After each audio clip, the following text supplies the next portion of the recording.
Good morning. आज हम group second में मनी एंड बैंकिंग सिस्टम के एक chapter functions of commercial bank की बात कर रहे हैं। इसके बाद हमने बात की थी इंडियन बैंकिंग सिस्टम और उसके बाद में बात की थी एक अच्छे बैंकिंग सिस्टम में क्या क्या आवश्यक गुण होने चाहिए। और आज हम बात कर रहे हैं कि व्यापारी बैंकों के क्या कार्य होते हैं। यद्यपि ये टॉपिक बहुत इजी है लेकिन बहुत इंपॉर्टेंट है। और व्यापारी बैंकों के कार्य जो परंपरागत कार्य होते थे आज उससे कहीं हटकर बैंक वो कार्य करने लगे जिसके बारे में कल्पना भी नहीं कर सकते थे। तो मुख्य रूप से हमने इसको जो डिवाइड किया है इसके प्राइमरी फंक्शन, सेकेंडरी फंक्शंस और अदर फंक्शन जिसमें सामाजिक कार्य या आर्थिक विकास के कार्य सम्मिलित हैं। मुख्य कार्यों में जो आप देखें प्राइमरी जो फंक्शन होते हैं बैंक के, किसी बैंक के, टू एक्सेप्ट डिपॉजिट्स और टू ग्रांट लोन्स। ये हर बैंक के प्राइमरी फंक्शंस होते हैं जिनको बैंक को करना ही होता है। यानी बैंकों की स्थापना इसलिए की जाती है कि वो ग्राहकों की जमा कराए गए रुपए को जमा करें, धन को जमा करें और वापस उन्हें ऋण के रूप में प्रदान करें। ये रोटेशन चलता रहता है और इसी रोटेशन से पूरे देश का आर्थिक विकास हो रहा है। तो सबसे पहले बात करते हैं जो प्राइमरी फंक्शन है इसमें जमा स्वीकार करना। व्यापारी बैंकों का जो मुख्य कार्य पहला है वो है बैंकों के ग्राहकों की तरफ से जमा कराए गए धन को एक्सेप्ट करना। अब इसमें भी कई प्रकार के अकाउंट होते हैं जो आपको जानना जरूरी होते हैं। चूंकि आप कॉमर्स स्टूडेंट हैं आपको पता होना चाहिए कि अकाउंट्स बहुत तरह के होते हैं। Current account, recurring account, fix deposit account, saving account, तो हर एक के बारे में आपको नॉलेज होनी चाहिए। सबसे पहले जो बात हम देख रहे हैं चालू निक्षेप या जमा इसको बोलते हैं करंट अकाउंट। ये बहुत ही पॉपुलर अकाउंट होता है जो आप सभी जानते हैं। आप चूंकि आप में से कई लोग बिजनेस भी करते हैं तो व्यापारियों के लिए मुख्य रूप से जो खाता उपयोगी होता है या बैंकों द्वारा खोला जाता है वो होता है करंट अकाउंट। करंट अकाउंट की खास बात ये होती है कि इसमें किसी प्रकार का ब्याज नहीं दिया जाता व्यापारियों को, लेकिन उन्हें बैंक ओवरड्राफ्ट की फैसिलिटी दी जाती है और उसमें मनी कितनी मात्रा में चाहे जमा करा सकते हैं, निकाल सकते हैं। सबसे बड़ी इसकी खासियत होती है। तो मुख्य रूप से ये बिजनेसमैन के लिए ही उपयोगी होता है। फिर हम देखते हैं स्थायी जमा या निक्षेप, फिक्स डिपॉजिट अकाउंट, जो बहुत ही फेमस है। एफडी जिसको आप बोलते हैं स्थायी जमा खाता, इसमें आप निश्चित रकम को निश्चित अवधि के लिए जमा कराते हैं, इसलिए इसको स्थायी जमा खाता बोलते हैं। टर्म डिपॉजिट भी बोलते हैं इसको फिक्स डिपॉजिट भी बोलते हैं। और ये एक ऐसा अकाउंट है जिसमें सेविंग अकाउंट से ज्यादा ब्याज आपको मिलता है। सेविंग अकाउंट में इंटरेस्ट बहुत कम होता है, यद्यपि अब तो एफडी की रेट्स भी बहुत कम हो गई हैं भारत में। धीरे धीरे आप देखेंगे कि इंटरेस्ट रेट्स गिरती जा रही हैं, बहुत कम होती जा रही हैं।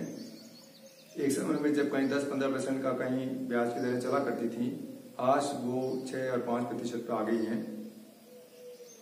तो बहुत ज्यादा इसमें अतिरिक्त फायदा नहीं है, लेकिन चूंकि स्थायी जमा इसलिए उपयोगी होता है क्योंकि कभी भी भविष्य में आपको संकट काल में आवश्यकता पड़ जाती है, इमरजेंसी में आपको जरूरत पड़ जाती है, तो आप अपनी उस फिक्स डिपॉजिट को तोड़ के आप इसको अब रकम को काम में ले सकते हैं। तो एफडी भी एक है जिसमें आपको निश्चित रूप से ब्याज मिलता है। ये उन लोगों के लिए उपयोगी है जिनको एक निश्चित रकम मिली हुई है और उसकी उनको अभी आवश्यकता नहीं है। आज 6 महीने बाद, 7 वर्ष बाद में मुझे आवश्यकता होगी तो मैं क्या करूंगा। सेविंग अकाउंट में रेट बहुत कम रह गई, 3% के आसपास रह गई है, तो कम से कम थोड़ा बहुत जो ज्यादा मिल रहा है और वो जो रकम होती है सेविंग में वो आपकी टूट भी जाती है। लेकिन इसमें पड़ी हुई रकम को जब आप एक जगह जमा कर देते हैं बैंक में तो आपको उसको निकालने में आपको जब भी आवश्यकता होती है तभी आप उसको निकालते हैं। तो ये कहलाता है टर्म डिपॉजिट या फिक्स डिपॉजिट। और फिर आपका जो सबसे पॉपुलर एक और अकाउंट होता है वो होता है बचत खाता, saving account, saving bank account, जो आप सभी विद्यार्थियों के पास में होगा, हम सबके पास में होता है। ये मुख्य रूप से छोटे छोटे लोगों के लिए या सैलरीड पर्सन के लिए उपयोगी होता है, जिसमें अपनी छोटी छोटी वस्तुओं को इकट्ठा करते हैं और उनका बचत भी सेफ रहती है और थोड़ा बहुत ब्याज प्राप्त होता रहता है। तो ये बचत खाता जो भारत में आप देखेंगे अधिकांश करोड़ों लोगों के पास में बचत खाते ही हैं, जिसमें वो अपने सेविंग को जमा कराते रहते हैं और थोड़ा बहुत ब्याज भी प्राप्त हो जाता है। सबसे बड़ी बात है कि सेफ्टी भी रहती है। जो रकम आप घर पे रखते हैं उसमें कहीं ना कहीं सेफ्टी का अभाव होता है, लेकिन इसमें आपको सुरक्षा भी रहती है, धन आपकी कहीं भी आपको प्रॉब्लम नहीं होती है। तो ये एक और आपका है सेविंग अकाउंट। और फिर एक आपका रेकरिंग डिपॉजिट अकाउंट, जो भी एक रेकरिंग अकाउंट होता है नियमित रूप से जिसका जो आपको प्राप्त होती है। यानी ये उन लोगों के लिए उपयोगी है जिनके पास से निश्चित रकम हर महीने प्राप्त होती रहती है तो बजाय एफडी कराने के वो क्या करते हैं, आरडी अकाउंट, इसको आरडी अकाउंट भी बोलते हैं। डाकघर में भी आप खुला सकते हैं, जिसको पोस्ट ऑफिस बोलते हैं, बैंक्स में भी आप खुला सकते हैं, और इसमें भी आपको सेविंग अकाउंट से ब्याज की दर ज्यादा मिलती है। मान लीजिए मुझे अगर कोई किराए की रकम, मेरा मकान है, मैंने किराए पे दे रखा है 10,000 रुपये महीने पे, तो 10,000 रुपये महीने का अगर मुझे एक रकम प्राप्त हो रही है, मैं क्या करूंगा उसका? सेविंग अकाउंट में कराऊंगा तो ब्याज बहुत ज्यादा मिलता नहीं है, तो मैं क्या करूंगा, एक रेकरिंग अकाउंट खोल दूंगा और उसमें जो भी मुझे प्राप्त हो रहा है हर महीने, मैं उसको जमा कराता जाऊंगा। इसमें आपको जो ब्याज की दरें जनरली स्थायी जमा खाता है एफडी पर जो ब्याज की दरें होती हैं वही आरडी पर चलती हैं। 5 साल 10 साल के लिए आप करा सकते हैं इसको। तो छोटे, अगर आपको कम आपको ज्यादा जल्दी चाहिए तो आप 1 साल के लिए भी करा सकते हैं। तो ये डिपेंड करता है कि आपकी आवश्यकताएं क्या है और रेट ऑफ इंटरेस्ट क्या है।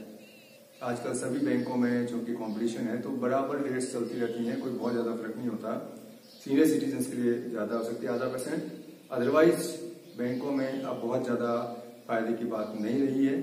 इसकी जगह अगर आप और कोई विकल्प सोचते हैं तो वो ज्यादा बेटर होता है। तो ये तो थे वो एक्सेप्ट डिपॉजिट्स। दूसरी बात होती है कि बैंक जो जमाएं होती है उसको करते क्या है, बैंक अपने पास नहीं रखते हैं बल्कि उसको लोन के रूप में कहीं ना कहीं दे देते हैं। क्योंकि बैंक अगर अपने पास में रखेंगे तो बैंक की इनकम कैसे होगी, आपको पता होना चाहिए कि बैंक का जो इनकम का सबसे बड़ा सोर्स होता है वो इंटरेस्ट इनकम ही होता है।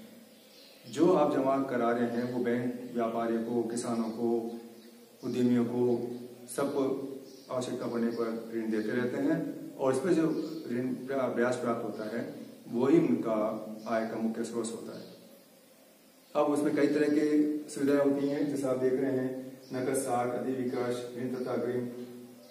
नकद साख में भी बैंक जो है जिस व्यक्ति को दिया जाता है एक निश्चित जमानत के अगेंस्ट में उसको ये रकम देती जाती है, लेकिन जो ब्याज लगता है वो निकाली की रकम पर ही लगता है। अधिविकास भी एक प्रकार का ऋण देने की सुविधा है, जिसमें जैसे मैंने अभी कहा कि ये जनरली चालू खाता रखने वाले व्यापारियों को प्राप्त होता है। मान लीजिए अगर आपके खाते में 20,000 रुपए हैं और बैंक ने आपको 22,000 रुपए निकालने की सुविधा दे रखी है, इसका मतलब बैंक ने आपको ओडी सुविधा दे दी है। तो ये एक और फायदा उन लोगों को होता है। इसमें कोई इसी प्रकार की जमानत बैंकों द्वारा नहीं ली जाती, क्योंकि व्यक्ति के साख पर चलते हैं। व्यक्ति व्यापारी की साख होती है, क्रेडिट होती है, गुडविल होती है, उसके आधार पर उनको अधिविकास की सुविधा दी जा सकती है। तो ये है। और फिर आपका है loans and advances. Loans and advances भी ऋण देने का एक तरीका होता है, जिसमें बैंकों द्वारा व्यापारी के खाते में ऋण लिए की रकम जमा करा दी जाती है और उस पर ब्याज लगना चालू हो जाता है, चाहे वो उस ऋण का प्रयोग करे अथवा नहीं करे। इसको लोन्स एंड एडवांस के रूप में हम ये जानते हैं। तो मुख्य रूप से ये बैंकों के ऋण देने के तरीके हैं। और फिर बैंक सरकारी प्रतिभूतियों में विनियोग करते हैं। ऋण भी एक ब्याज का एक आय का सोर्स होता है, लेकिन बैंकों का एक और आय का जो सोर्स होता है वो होता है सरकारी प्रतिभूतियों में विनियोग। क्योंकि सारा ऋण वो देते हैं तो बहुत रिस्क फैक्टर हो जाता है, तो बैंक सरकारी प्रतिभूतियों में भी लगाते हैं। हर निश्चित में ये बात सही है, जरूरी है कि बैंकों को इस पर ब्याज की दर या जो रिटर्न होता है बहुत कम प्राप्त होता है, रिटर्न बहुत कम प्राप्त होता है, लेकिन उनकी आय बहुत सेफ होती है। उनको जो रुपया जमा कराएगा वो सेफ होता है, क्योंकि सरकार का पैसा कहीं डूबता नहीं है। तो ऐसी स्थिति में जिसको जैसे हमने पहले भी आपने अगर आपने देखा होगा तो इसको गिल्ट एज्ड मार्केट के नाम से भी जाना जाता है। जो सरकारी प्रतिभूतियां होती हैं वो इतनी गारंटीड होती हैं, इसमें किसी प्रकार का नुकसान किसी को नहीं होता है, लेकिन इसमें रिटर्न बहुत कम प्राप्त होता है। लेकिन सरकार में विश्वास होने के कारण बैंकों द्वारा उसमें निवेश किया जाता है। और फिर विनिमय पत्रों की कटौती भी करते हैं वो। व्यापारियों के विनिमय पत्र जिनकी अवधि नहीं आई है उसके पहले ही वो उन्हें भुगतान करते हैं आवश्यकता पड़ने पर, और उसमें डिस्काउंटिंग करके उसका भुगतान करके व्यापारियों को सहायता देते हैं। विनिमय पत्र क्या है ये आगे आपको बताएंगे। तो ये भी एक प्रकार का तरीका उनका।